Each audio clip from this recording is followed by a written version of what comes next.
ওরে গোলাম, তোরে কি আমি চোখ দেই নাই, তোরে কি আমি ঠোঁট দেই নাই, তোরে কি আমি জিহ্বা দেই নাই? জিহ্বা দিলেন কে? দেহের সবচেয়ে নরম অঙ্গ, জিহ্বার চেয়ে নরম অঙ্গ দেহে আর আছে? একটা চুল পড়লেও টের পাওয়া যায়, পাওয়া যায় না? পাওয়া যায় না? ছোট্টবেলা আমরা বলতাম জিহ্বা হইতো মুসলমান, দাঁত হইল কাফের। আপনারা বলতেন? কারণ দাঁতের ভেতরে যদি কুরবানির গোশত খাইতে খাইতে আটকায়, জিহ্বা দিয়ে ঠেলে ঠেলে বের করা যায়, ঠিক কিনা? যে জিহ্বা দাঁতের উপকার করলো, সেই দাঁত প্রায় জিহ্বাকে কামড় দেয়, ঠিক কিনা?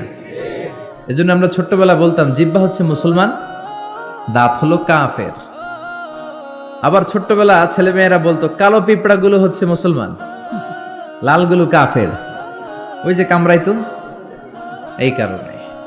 তো জিহ্বাটা এত নরম অঙ্গ, নরম নরম টিস্যু দিয়ে আল্লাহ জিহ্বাকে তৈরি করেছেন। আমাদের জিহ্বার পার স্কয়ার সেন্টিমিটারে টেস্ট বাড রয়েছে 184টা।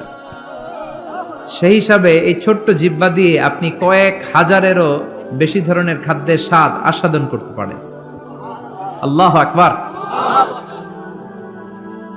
আবার জিহ্বাটা এত নরম, আল্লাহ বললেন নরম জিহ্বা দিয়ে নরম কথা বলো। ফাকুলা লাহু কওলান লাইয়িনান লাআল্লাহু ইয়াতাযাক্কারু আও ইয়াখশা। ও মুসা, তোমার মেজাজ দিয়েছি গরম, কিন্তু জিহ্বা দিয়েছি নরম। ফেরাউনের কাছে যখন দিনের দাওয়াত নিয়ে যাবা, গরম মেজাজটা নিয়ে যেও না, নরম জিহ্বা দিয়ে নরম ভাষায় দাওয়াত দিবা, ঠিক কি না?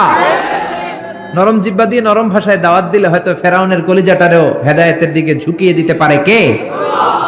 এইজন্য আল্লাহ বলেন আলাম নাজআল লাহু আইনাইনি ওয়া লিসানাও ওয়া শাফাতাইন। আমি তোরে জিহ্বা দিয়েছি, জিহ্বা দিয়েছে কে?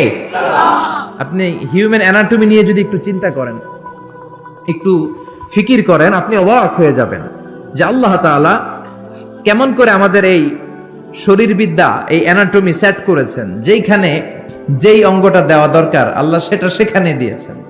নাক যেখানে হলে ভালো ওখানে, জিহ্বা যেখানে হলে ভালো, যেমন হলে ভালো ঠিক ওখানে, মুখ যেখানে হলে ভালো ঠিক ওখানে দিয়েছেন। নাক এইখানে না দিয়ে আমাদের প্রত্যেকের নাক যদি আমাদের পিঠে দিয়ে দিত, আল্লাহ কি অবস্থা হতো? কথা শুনতেছেন? কোনো খাবার খাওয়ার আগে খাবারটা কি ভালো না বাসি হয়ে গেছে ওটা দেখার জন্য পিঠে নেওয়া লাগতো, ঠিক কিনা? সুবহানাল্লাহ পড়বেন না?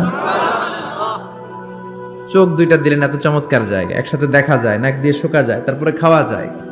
চোখ দুইটা যদি এইখানে না থেকে মাত্র 2 ইঞ্চি উপরে হইতো, ডান চোখটা যদি এইখানে হইতো, বাম চোখটা যদি এইখানে হইতো, কি হইতো?